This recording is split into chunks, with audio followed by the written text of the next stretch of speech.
a pleasure to welcome in Spencer Haywood. Good to see you, big fella. Been a while. Been a while. How you doing? Yes. We crossed paths in New York, and when you were with the Knicks, you had a great run here in Seattle. I've been asking everybody, give me your greatest Seattle memories here, because you've had a lot.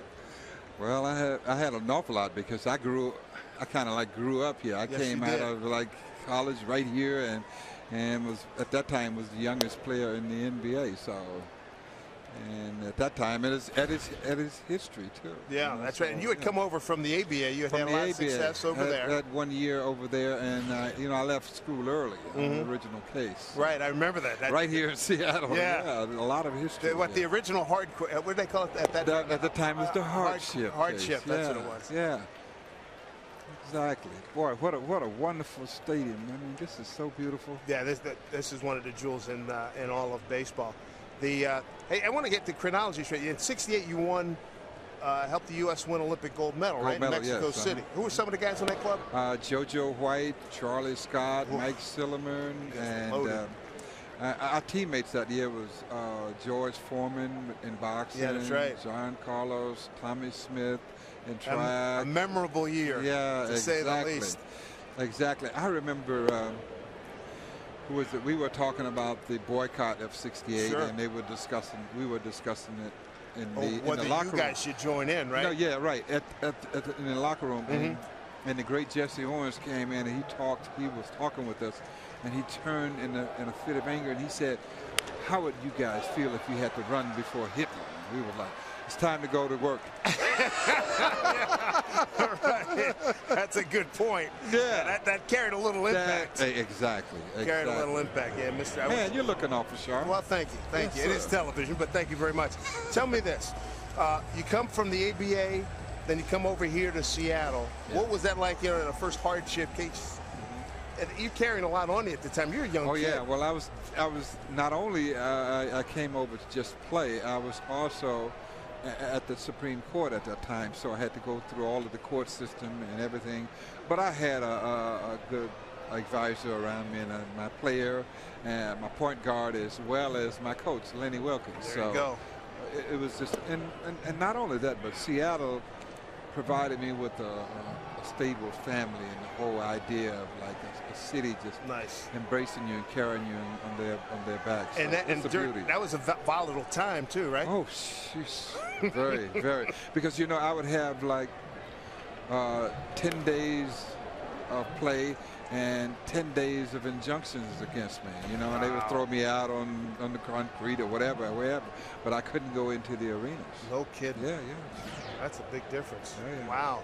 So, as your career, what year is that? We're talking 72 now? No, this is 1970. 70. Yeah. Woo, Lordy. Really that long ago? Yes. But time is beautiful. Yeah, yes. Isn't it great to see all of these Sonics here? Yeah. And I was just so delighted to see my old buddy Fred Brown, and he looked. All you guys look great. Yeah, look great. Yeah, and slick. In fact, I'm going to bust him up on the golf course. Uh-oh. And I'll be back here again. I'll give a little plug. Lenny Wilkins, celebrity golf tournament. That's right. He said August 12th. August 12th. 12th. Yeah, look forward to that. Yeah. So that's going to be good to see, great Coach. time, yeah. Tell the folks what you're doing these days.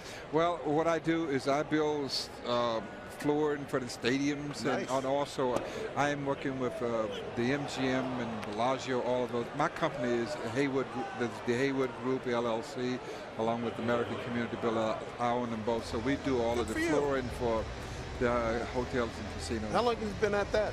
I've been at this now. This is my 3rd year at that, but I had a B license, so I used to do construction for the city of Detroit. I built a large complex there, and I've been out there in Las Vegas because. Good for you, boy. You have to go where you go. That's right. And stay with that good crowd too. Well, I have 4 daughters and a wife, so. That's right. Four daughters. You are totally outvoted. Exactly. I have no rights. How old are your daughters now? I have 17, 20, 24, and 29. Good for you. Yeah. Good for you. Yeah. Wow. And your wife is Iman still? She's out there with Iman? That's not Iman. That was my first wife. Oh, beg your pardon. I got another one. Okay. That was the last time I saw you. Yes, exactly. That's the last time I saw you. Exactly. Yeah, that's our oldest daughter, the 29-year-old Zuleika, and I have 3 more by Linda. Good for you. So, Good for you. Congratulations on my that. My family's here. My sister Ivory and all of my little nieces and nephews, Vallejo and all of them, because they came up here right when I came up here. Right. I remember the 2 people that got here at the same time. Downtown Freddie Brown got drafted in 1971, and he came here, and then my sister Ivory came here. So he's been working with the city of Seattle from 1971 on. So so that gave you a little bit more of a support system. Well, I had the support system because I've never viewed Seattle fans and just the city of Seattle and all of the surrounding areas. This is a family. It's always been family. Good for you. Yeah. And it's multicultural. Yes, sir. And it's always been that way. Yes, sir. The best place and the best people.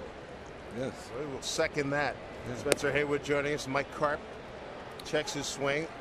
1-2 the count to Mike with the runner on, 2 outs. Mariners down 8-0.